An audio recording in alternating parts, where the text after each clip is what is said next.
Hi, everyone. Welcome back to the Convo Couch. Pasta is not here today, to the sadness of many of you. But I have two special guests today. I have Michelle Eileen here. Hi. I'm going to go back to my last name on Facebook soon, but yeah. But she is a grassroots organizer here in Los Angeles. She is well known for a lot of the activism that goes on here in LA. She's part of California for Progress and is now working with organizers for Bernie. She was involved in the Bernie rally that happened a couple weeks ago, and she's also a friend of mine. And we also have Lauren Hamill here. She's also part of California for Progress. She's also a great organizer and an expert on voter registration and has a lot to say about election integrity and what happened in 2016. But I'm going to go ahead and start out by talking a little bit about what's been going on with our man Bernie and the centrists. So, breaking news for all of you. The centrists have been pretending to want open borders in order to hurt Bernie Sanders. And the reason I say this is because it's such a leftist concept that the majority of us are actually on board with. But it's also a concept that many of us know is almost impossible to pass right now at this very moment. And I wanted to kind of go over this image that I have. Politico talks about how Bernie Sanders says he doesn't support open borders, but that's not the only thing Bernie Sanders said. Bernie Sanders said he doesn't support it at this time because people are hurting economically, and the underlying economic crisis that we have here has not been managed. So at this time, he is not necessarily for open borders. I felt like he should have explained why and the connections as to why he's not necessarily for it.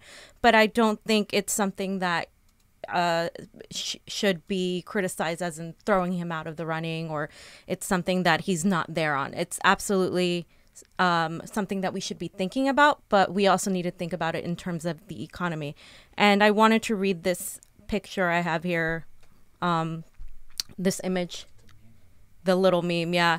So we want open borders. And Fox News says Dems want open borders. And Bernie says, I'm not in favor of open borders. And then the centrist Dems say, how dare you, Bernie?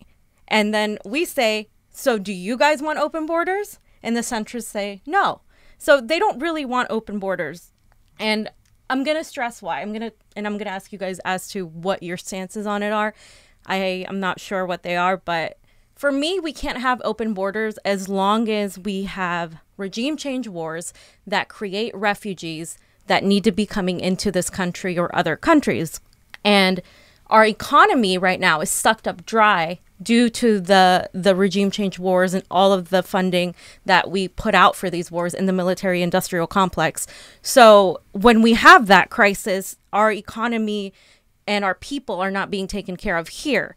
And we have people that are homeless. We have every single day more and more people that can't pay their rent, that can't pay their medical bills.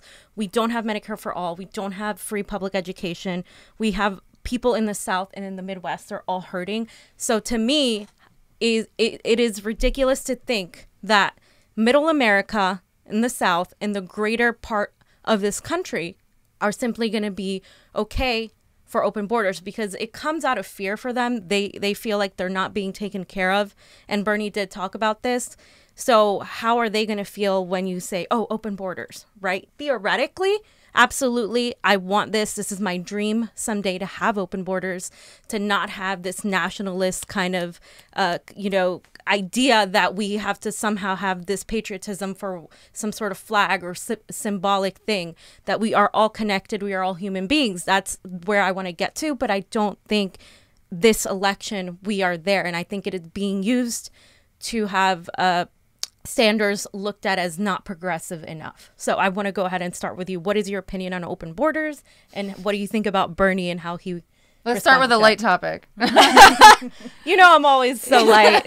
I support open borders. I also support reparations. I think that these are issues of justice, and what brought me into the movement even before Bernie Sanders was, my passion for the struggle for justice. And so when we talk about these issues that will bring about the economic justice that we do want, we are talking about things like reparations, open borders, because, countries like ours that are considered first world, that are considered, developed, quote unquote, as problematic as these terms are, these countries have been built on the backs of Black and brown people across the world. Imported labor, colonization, stolen land. So we're talking about land justice. We're talking about the idea that we are never really truly going to be able to overcome our internal struggles or lead the world in a proper way until we have dealt with our original sins of colonization and slavery. And so, I want to start by saying that, because I think that most of us, in my, little circles in the movement, most people that I know support these concepts. Unfortunately, we're dealing in the political realm, and, what we need right now is to get this man elected. This kind of pivots actually to a conversation I was having today while I was out canvassing for Bernie at a college, which we'll talk about in a little bit.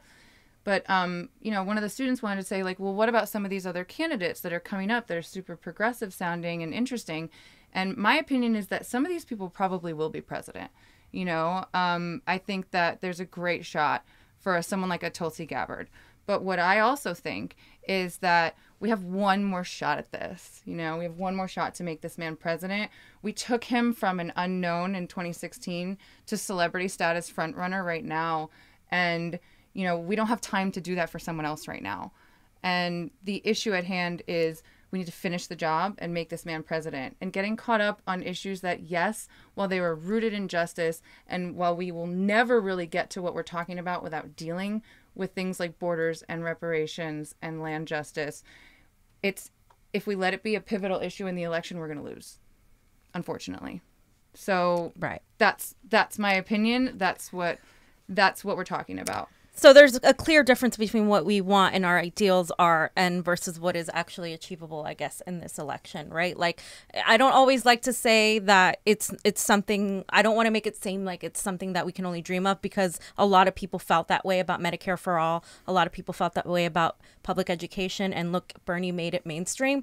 But I am saying that realistically, a lot of America isn't there yet, and I do feel there's a manipulation from the Democratic Party, and I agree with you 100%. I think we do need to, as progressives, pay attention to these issues. But I also think that in this election, we do have one shot to elect someone like Bernie Sanders that's actually going to make this a possibility in the future. And it's intentional, right? They've got us, sick and uneducated and unable to access proper information and worried about our bills and working ourselves to death. And so, of course, people are worried about their circle, their people that they love, and whether or not they're going to survive the next week, the next month, the next year. But when we get a man like Bernie Sanders into the presidency, now we're talking about a president who's willing to take these issues on. And that is leaps and bounds ahead of where we are right now. Exactly. And Lauren, what do you think about this? I mean, not to take away from all of the amazing points that you've just provided, I think that open borders is a much more feasible thing than is given credit. I feel like there's been models historically throughout the world of countries that have a pretty good handle on how to collaborate together and how to merge our economies and make things work in a complementary fashion. I feel that the current execution under NAFTA is inherently racist and is inherently something that is not addressed in the same capacity as Canada. Canada does not get treated the same way in terms of their border security and in terms of their labor distribution as as Mexico would. So I feel that if you're going to really take this to a policy level, it's very doable. It's not something that has to be necessarily, people of the world descend upon America and disrupt everything. It's something that would really be ultimately, under our insane capitalist system, it's ultimately going to be something that the economic value will be seen by opening these borders. I don't think it's going to crash an economy. I don't think it's necessarily even exclusionary to certain regions of this country to have additional labor coming from an additional area. I mean, the flow of trade already, in terms of what immigration brings into this country, in terms of the economic boom that immigrants provide, and not that that's the only thing that people provide, but it's substantial. And I think the way that things are currently structured, it's inherently to the exploitation and to the benefit of the United States. It does not go far enough for the countries within Latin and South America in terms of the equality there. So I think it's definitely something that will be a sticking point and is not something that should be crucified upon. But I definitely think that there is a political capacity where we can make these changes and we can fix some of these wrongs in a way that more benefits justice in terms of these countries' policies. So I know we have to pivot really quick, but I just want to add, to what you're saying, that there's a commonly hammered point that I want to bring up, which is, you bring up NAFTA. What we have globally are trade systems that allow the free flow of capital, the free flow of goods, and yet labor is stopped at every turn. Yep. And told you're not good enough, or you're not the right, cultural people to fit into our country, et cetera. And it happens all over the world when people are just looking to be able to access something to make their lives better. Meanwhile, the United States is destabilizing, the corn industry within Mexico, for example, using it as biofuel and completely disrupting local economies within the nations that were claiming that we have free transfer of labor. And it's no. It's a farce. It's a farce. Yeah. It's completely ridiculous. So that's my thinking on the matter. Right. And I do agree with a lot of what you have to say, too. I just also feel like economically, though, I do feel like under a capitalist system, because we have it's so unbalanced, I think a lot of that would be chaotic because of our system the way it is. I think we do need to fix our system and the balance before we even think to do that. And also, I think a lot of people just genuinely don't understand the concept and they act on fear. And in this election, fear is something that could definitely be used against us. And certainly. I do want to pivot to a Bernie Sanders tweet he has. He talks about each day since the Trump cut was signed into law, the average billionaire in America has seen 33 million increase in wealth, while the average worker got an extra bonus of just 24 cents. When we talk about a rigged economy, that is exactly what we are talking about. And the reason I'm pointing this tweet out is because Bernie is focused on the economics of this country, because he is willing to go talk to people who might not like him, people who may hate him, who hate socialism, who actually voted for Trump. But it is those very people that are hurting, and he understands that. And he understands that everybody is hurting. And he is focused on the economics of it and in trying to do something about it. And that is one of the reasons he is so popular. And another person I wanted to point out is Ilhan Omar. Ilhan Omar says that 1.5 trillion is now tied up in student debt. It is destroying the lives, and it's a drag on our whole economy. We need transformative change. It's time to eliminate all student debt and guarantee debt and tuition-free public colleges. And I'm pointing her out because that's another point that is burdening us here, especially millennials, people of color, and the upcoming Generation Z. We are all being burdened by debt. Student loan debt, credit card debt, all kinds of debt, but particularly student loan debt. And it's at the point where many people aren't going to be able to pay it off for the rest of their life. And the economy isn't really providing the jobs necessary to even attempt to do this. So I like to bring it back to the focus on the economics. We need to focus on the economics of our people. Fiorella knows we differ here. We start to differ here. Yeah, in order to actually do justice and be able to implement everything else. And I think our economy is burdened a lot by this. And overall, everybody is hurting. But there are differences, obviously, as far as, the African-American population. There's definitely a marked difference. And I do think Bernie has actually been growing on that and learning on that and has actually put out more of an emphasis on that. And I do like that he's doing that. But I also think that he and I agree that the economics thing is a huge issue that needs to be resolved. Not saying that we forget about everything else, but I am finding that is his main point. And a lot of people are now saying he is a front runner, and we know he is a front runner. Of course. And if you guys want to hear us talk more about this, yeah, we can do will have a other debate. show about It'll this be whole fun. topic. It'll be fun. But yeah, so I just focus on that. And I think it's important that we note that there are obvious differences between ethnic groups. There are obvious African Americans definitely suffer and have been suffering way more than a white person. We know the statistics. We've gone over it's way it in more other than shows. the economics. I mean, just a small plug. Here in Los Angeles, we're dealing with a district attorney who has seen over 500 people killed by police on her watch, and she has not prosecuted one of them, not one. So, side note, join us Wednesdays from 4 to 6 p.m. Every single Wednesday outside the Hall of Justice to tell DA Jackie Lacey that she has got to go because she has declined to prosecute killer cops for the last several years on her watch. So, if racial justice and social justice and these issues matter to you and you're a member of this community, join us. We're there every week. And on that note, Lauren, unless you have something else to say, we're going to go ahead and pivot to the next quickly issue that I have. There was a New York Times op-ed with a comedian named Joanna Hausman, who is Venezuelan, and she went on and had this video in which she talked about how her family and people suffered under Maduro and are suffering under Maduro.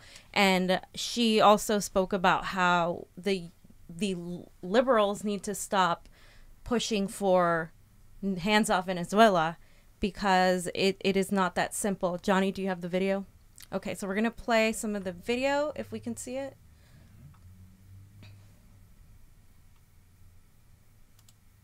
There is total chaos in Venezuela. Hunger, lack of medicine, and latest, nearly the whole country had a blackout. But most of the conversation in the States focuses on what Trump is doing about Venezuela, and rumors are spreading that the U.S. is considering military intervention. All options are open.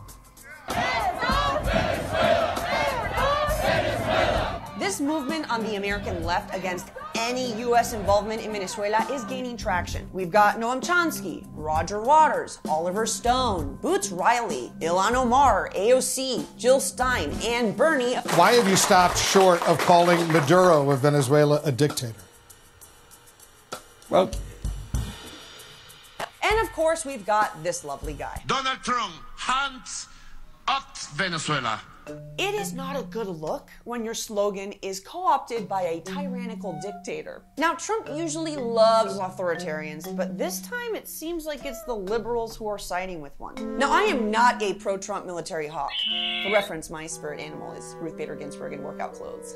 But this movement is dangerously glorifying a brutal dictator and promoting inaction. And that is the worst combination for ordinary Venezuelans. First off, if you look closely at these protests, it's very unlikely you'll bump into, an actual Venezuelan. Where are you from?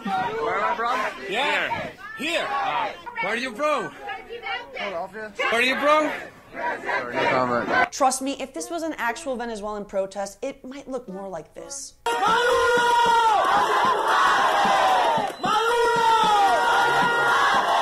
Second, let me remind you what's going on back home. Inflation is at 2.69 million%. Bolívares are so worthless, people are literally making origami out of them. Mass malnutrition and shortages of medicine have caused life expectancy to fall 3.5 years, and at least 3 million people have fled their country, causing a Syria-level refugee crisis. I mean, things are so bad, kidnappers have stopped kidnapping because people can't pay ransom. Some pundits of the left claim Venezuela is an economic ruin because of U.S. sanctions, but they are wrong. Venezuela's economy completely collapsed in 2016 after decades of corruption and incompetence of Chavez and Maduro's narco-kleptocratic governments.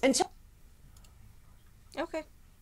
All right. So that was the majority of the video. And I'm of course going to ask you guys your opinion, but I'm very, very much have been on this topic on Venezuela because I'm very, very aware that the majority of our issues in this country come from our intervention in other countries that not only kills civilians in other countries, as we've seen in Yemen, but also takes away all of the money that we as citizens could be using instead and puts it into the war machine, and which also creates immigrants and refugees that need to come in here seeking asylum.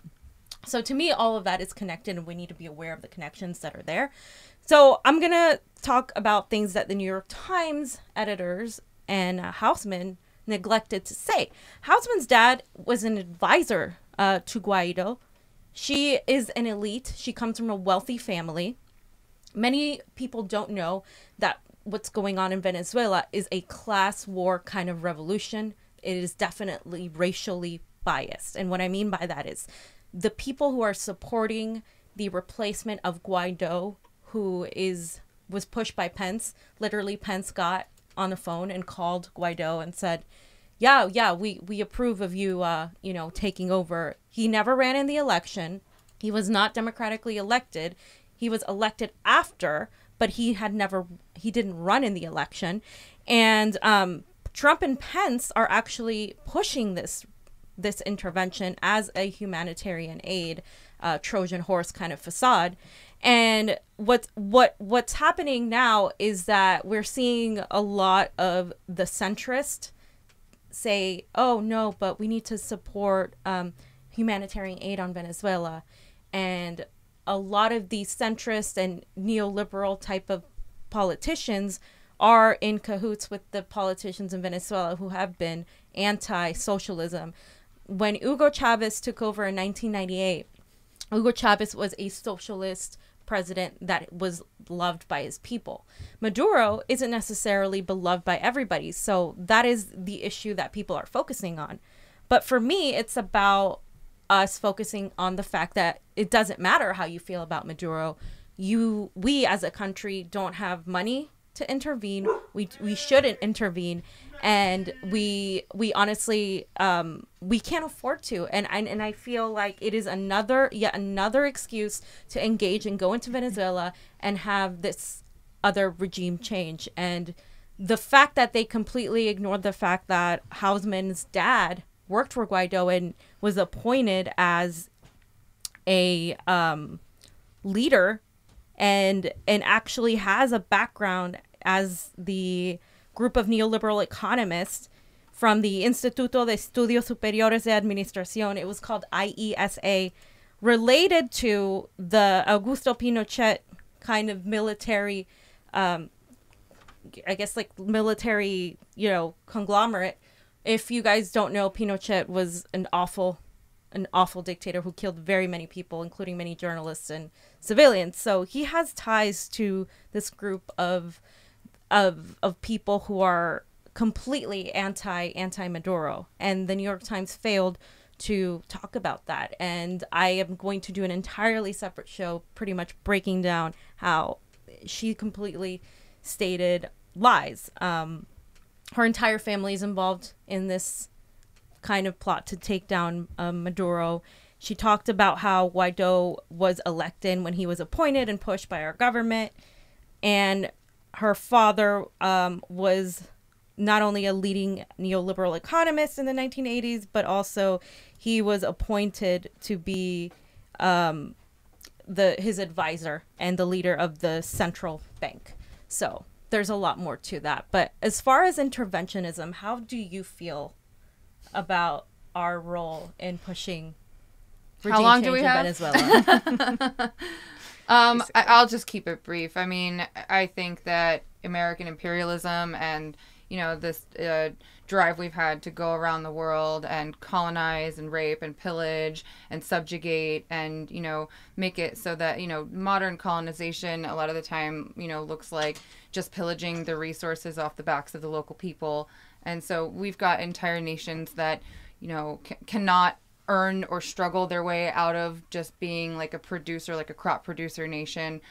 They don't have access to becoming a service-driven economy because they're kept into these trade regimes that require them to just focus on one crop. The point that a lot of what we've done as far as American imperialism and American interventionism has driven people to have to leave their home countries, which they would not have done otherwise, right? Because things like violence are out of control, things like the economy are not accessible. And so they leave in search of, a quote-unquote better opportunity, and they show up at the borders of countries like ours or European countries, and in the cases of, the African nations and things like that.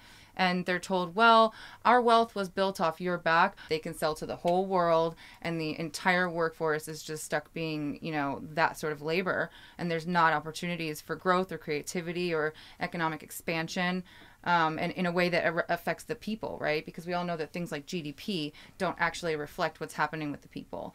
And so I also agree with your point about, see, I told you I tried to keep it short, but I also really agree with your point. You access anything we've built off your backs.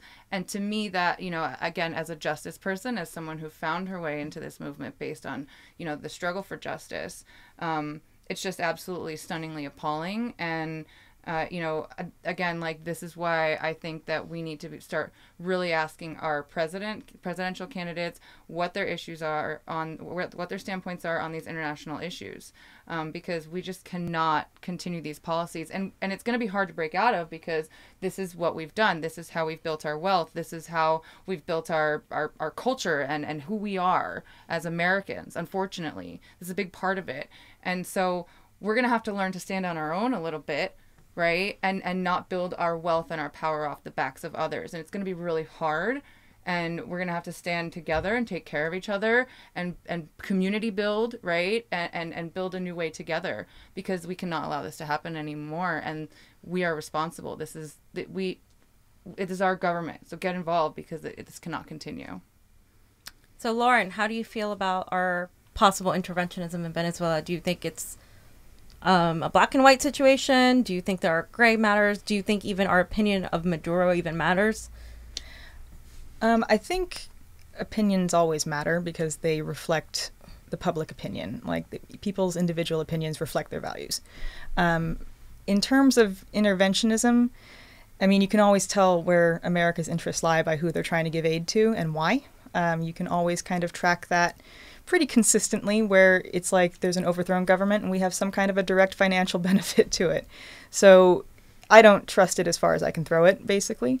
In terms of this particular situation, I mean, there's active despair, there's active destabilization, there's people in need, and it's like that should not be disregarded based on the guise of, like, you can't give humanitarian aid without having some kind of a string attached. I mean, granted, most of our humanitarian aid does have massive strings attached. So it's a very difficult situation. But in terms of aligning with, like, a dictator like Pinochet, like, in terms of where you fall on the spectrum of history in that respect, it's very... we can't slip back into that type of world order. Like, that's not something that can be allowed to flourish. And I do not wish to see that type of regime start to be on the rise again, which it does look like in many parts of the world that it is. So in terms of the United States supporting that type of effort, I can't get behind that. Like, that's not something that I personally can vouch for. All right.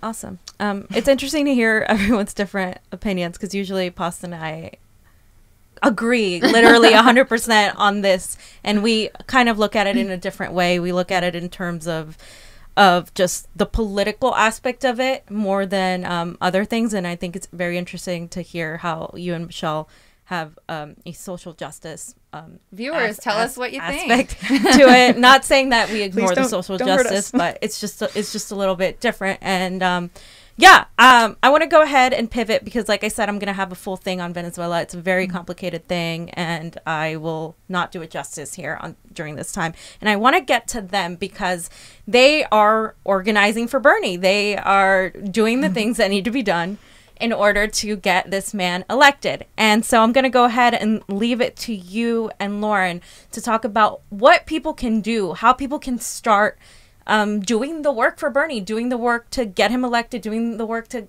get his name out there to people who may not know him, doing the work to get the young people to figure out how they can help, how they can get involved, because a lot of people in 2016 didn't really know how. And it's 2019 and we don't have a lot of time before the March 3rd primary. So how do we do it?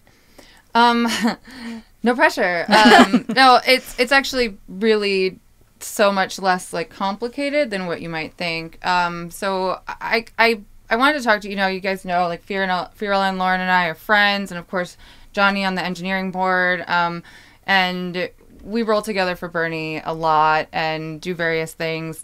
And so it's kind of the idea is like, how do we help people feel empowered and feel connected to Bernie, especially like those of us in California, which, you know, they're moving their way across the country, the campaign, putting their, you know, staffers in place and things like that. But of course, like, we want to get started, right? And of course, we know that our primary is March 3rd this time around, which is, you know, 3 months earlier. And it's the gift and the curse, right? We are already out of time. But also, you know, we have an opportunity to lead, right? So when Bernie wins California, we're sending a message to the entire nation that, you know, the liberals and the centrists and you know, the Democrats have been saying, like, we're going to get behind anybody, right? So maybe it'll be Kamala. We're going to get behind anybody, whoever the people want. Maybe it'll be Beto. Right? We're gonna get behind anybody, right. Whoever the people want, Don't right? Speak it into existence. But we have a front runner on our hands that they're ignoring, of course, the hypocrisy. And so we want to make sure that people know that there's opportunities right now to get connected to Bernie. So a couple things, and if you guys follow my personal Facebook page, you've seen me talking about this already. But one of the easiest things to do is start canvassing. You don't necessarily need, you know, a list of addresses, of names, and party affiliation to do that.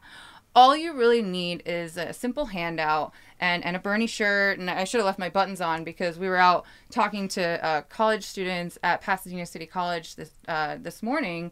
And just, you know, there's several people like really ready to get involved and they just don't know necessarily how. So part of it is just going out and talking to people. Take a little rally sign with you, or you know, the resources that I've been using until we get some more from the campaign for 2020 are at feeltheburn.org.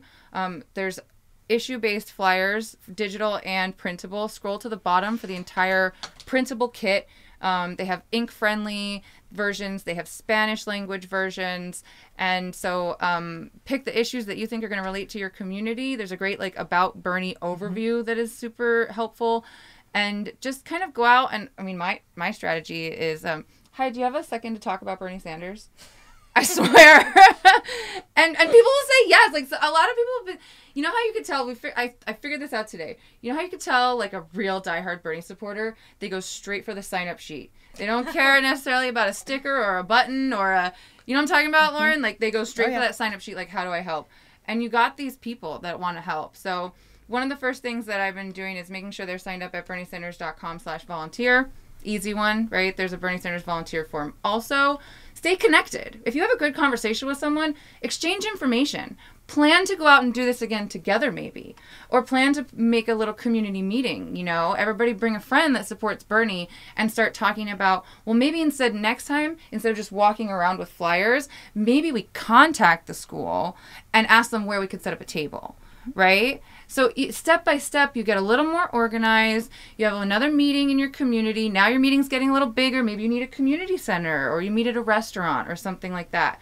A call to action right now is the April 27th. So he did this whole announcement tour. That's what all those rallies were across the country over the last couple of weeks, was his announcement tour. Now he's asking us all to host house parties again, this time for the 2020 kickoff event. He's going to send a video to the party hosts that's going to talk to us about, you know, thank you for the announcement tour, and it'll give us some next steps, and it'll be super galvanizing, and maybe there'll be special speakers and stuff like that. And I know personally of several groups that are planning to already do like some phone banking or some sort of outreach around the 27th.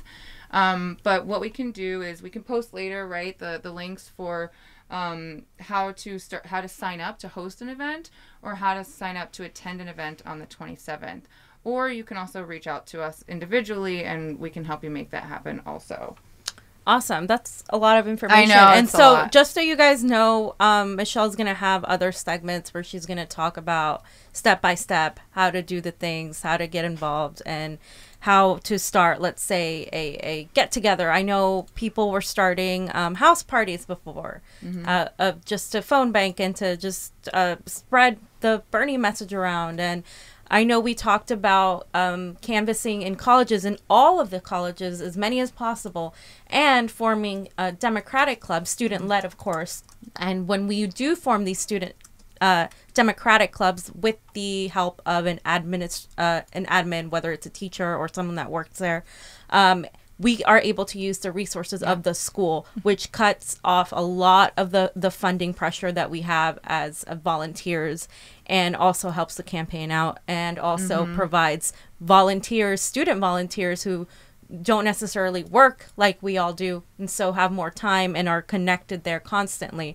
So it's a win-win for that. And yeah, because, you know, truthfully, one of the biggest things you could potentially do right now is find a little location in your community, whether it's somebody's comfortable dining room or a community center or a spot at a community college where you can have little meetings, you can set up a phone bank. You know, if you have a place where you can come together and really talk about these things, you're already like setting yourself up for success. Awesome. And I wanted to go ahead and ask Lauren a couple questions. Yeah. Unless you had... No, I have spieled. I said what I needed to say. Lauren, you are, as known to me, an expert on voter registration and voting issues. I am deputized, yes. Yes. Okay. So I want to know what your experience with voter registration in 2016 was. So we ran a little shop called Team Bernie LA. Throwback to that. And we had a voter registration operation that was happening out of there. We had a couple of people who would go out into the community and who would try to register voters, and were largely successful. We had a lot of different people on the ground just kind of verifying people's registration status, trying to see who was registered to vote and whether everything was up to date. One of the things that we found were people frequently who thought that they were registered to vote, and it turns out that they're not registered to vote. Much to their dismay, since they know that they're registered to vote, which was the beginning of the Great Purge of 2016. Specifically in Los Angeles, we have a history of pretty shoddy election integrity for various reasons, but it begs the question of how is it that somebody who has registered to vote, who has not changed their address, how do they just suddenly disappear from the rolls?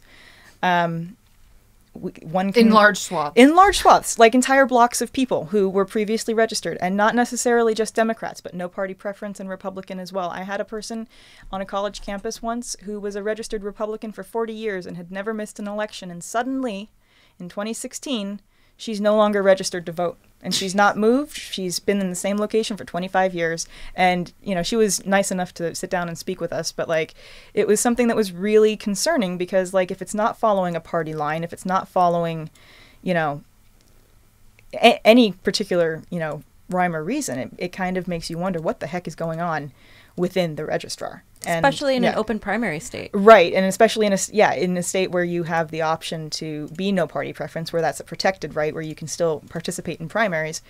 It's really concerning. And, you know, if you're eligible to vote and you have registered to vote, you should not ever be denied your right to vote.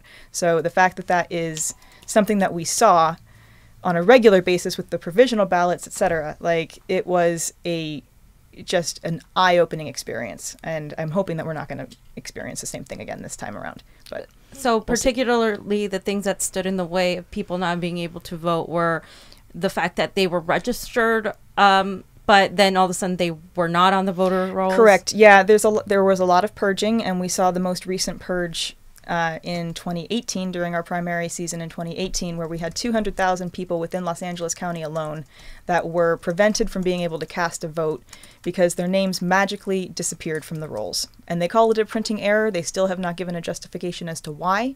And the registrar has owned up to it. They go, yeah, we had a printing error and these people weren't able to vote. These things happen. Oops.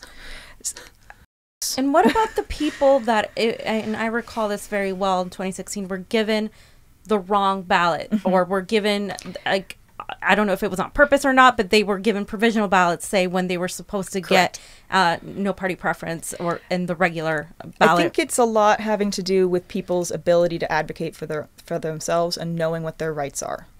Specifically knowing when you register as no party preference, what does that mean for how you cast your vote? And what that means is that you need to request a specific ballot, and you need to know your rights before you even walk into that booth, which is asking a lot considering Americans' ability to keep their rights in their minds, you know? But like, it's asking a lot, but you do need to know when you register as something that's not within the party, and even when you register as something within the party, you need to know what the process looks like. You are entitled, when you are a no party preference voter, to receive a full eligible ballot. You do not have to vote provisionally in a democratic election. and you are entitled to cast your vote until, especially within the general election, for any candidate that you choose. And there's nothing that should stop you from being able to cast a full vote. That is not necessarily the case with what we've seen in our elections in the last 4 years. It's not exclusive to no party preference. Like I was saying, the purge has happened amongst, all of the parties that have existed. But no party preference really did get a foul shake in 2016. It caused a little bit of a chaos because it's supposed to be, a lot of Bernie's supporters have been independents, for example, in the 2016 primary. So a lot of those people were having that right inhibited, just based off of not necessarily having the right information and insisting upon the right practice. I think that does also tie in a lot with poll worker training, with the type of thoroughness of those trainings. And I know that there's many poll workers who feel that they've gotten a really great training and a really great experience, but there's some also that have heard that it's not nearly as thorough as it needs to be, and that the support at the polling stations is not where it needs to be. And that's something that needs to change from the state level. Yeah. What do you think about, I know that the DMV is doing automatic voter reg now. Is that going to help solve any of this, or? It probably will help streamline the application process, because the current application process sources from the DMV anyway, so having it all under the same jurisdiction is probably going to make that process easier and faster, which benefits things. I think what's really going to help is the pre-registration when you're 16, 17 years old. That goes into effect immediately upon your 18th birthday, and if you are 18 years old on the date of the actual election that you're voting in, regardless of when you actually register to vote, you are going to automatically on your 18th birthday be registered as you signed up. So I think that's really, there's an opportunity in that, where we have seen a lot of youth, this is going to be for people who are turning 18 years old in 2020. Can you imagine? Like, the people who get to cast their vote for Bernie Sanders on their 18th birthday, in that very first election, that people are going to want to do that. There's an entire movement of kids who are going to be activated and eligible, and we just have to find a way to tap in with that.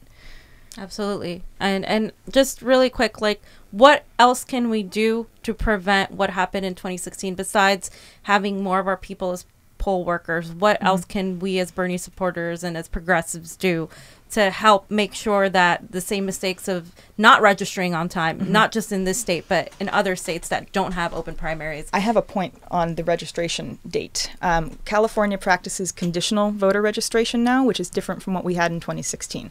2016, you had to register by a certain date within 15 days of the election. You no longer have to do that at this point. You can register any day up until election day, but within that 15-day period, you will have to cast a provisional ballot. But you are then, after you've cast that provisional ballot, you are then registered to vote. So you don't have to do the registration process again. You cast your provisional and you're already in the system. So it's a newer kind of evolution in California voting. I got enthusiastic and I jumped ahead to your question. But wouldn't provisional ballots then still risk not being counted? They do still risk not being counted, and that's an internal problem within the registrar, is what qualifies a ballot to be discounted. But eventually you do have the option, even when you cast a provisional ballot, to track your vote. So you can track it from beginning to end and see when it's counted. And if it's not counted, you can dispute why it wasn't counted. And there's options, to argue about whether or not your vote was actually cast. In terms of being able, the barrier to being able to vote by having a deadline that says no, but you cannot vote at all. I would rather have provisional votes pouring in from people who decided that they wanted to vote at the last minute than to have them be told that they can't participate in the process. I think it's definitely a move forward. Everybody, the best move possible would be automatic voter registration, and nobody has to wonder about, whether they can vote or not, because it's a given right, But up until that point, this is another step on that path.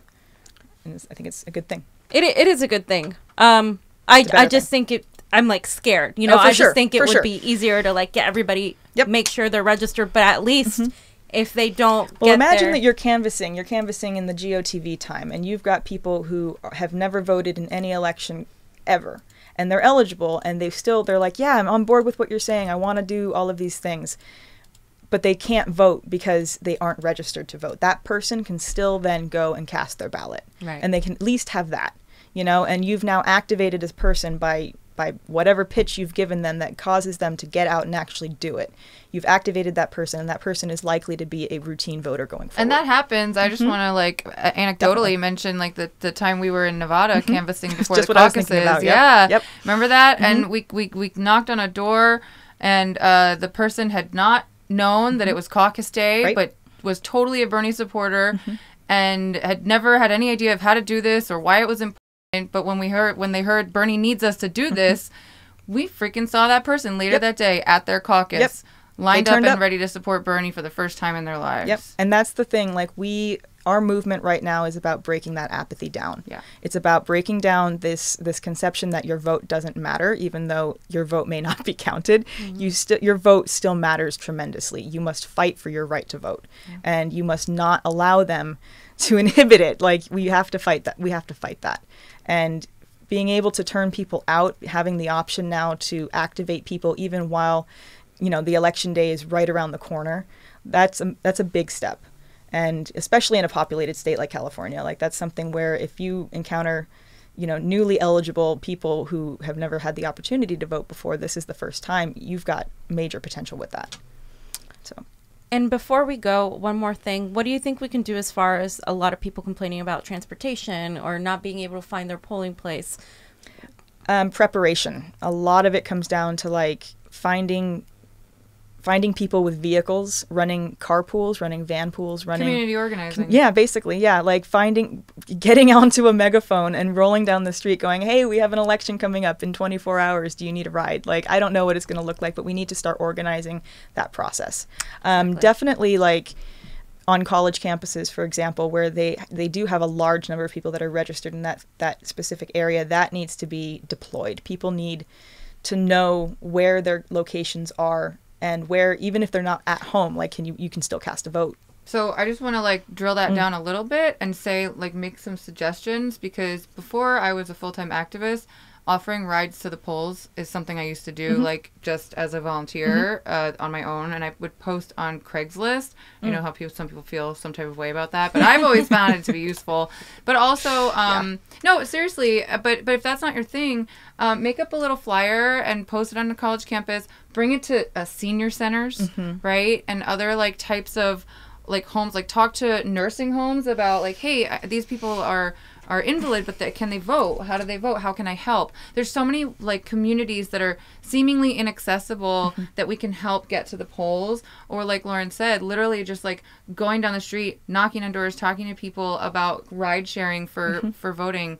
I mean, this is the core of community organizing. Like, talk to your coworkers. Let them know that they're entitled at the beginning or the end of each shift. They've got 2 hours where they are entitled to paid time off where they can go and cast a vote. Because a lot of people don't know. And a lot of people don't go and do it because they're working. The working class needs the money, like we don't have time. And we need the working class to vote. Right. So like if you know these things, you need to inform the people around you. You need to, word of mouth is the best defense on that. Like, and know your rights, know what you're entitled to. 2 hours paid time off. I'd also add that we need outreach to like local like Latin communities or communities that may not speak our language, whether they're Asian, Latin, or whatever they are, like, and have them feel comfortable doing this. And the registrar has voter registration forms in how many languages? I think it's 12 like 12. 15, yeah, there's like upwards of 12. So, I think. Here in LA County, the registrar is in Norwalk, and you can go and they'll give you a big box of voter registration forms, and so there's so much more. You can request up to 50 now. Really? They've edited it. Yeah, we did too many. Yeah, well, they track it a little bit. So now they're like, anything over, you can get more than 50, but anything over 50, you have to declare why. Like they ask you why. So, interesting, isn't it? Awesome. So, if I can just plug how you can reach us. Of course, yes. Lauren and I are both available to come talk to your group or to text or email about any of this. You can reach us at organizersforbernieca@gmail.com. Awesome. Thank you guys so much for being here. Thank you, Michelle. Thank you, Lauren. Thank you. And you can find them on Facebook as well. They're always on there. But thanks, guys, for watching. I will see you soon. Convo out.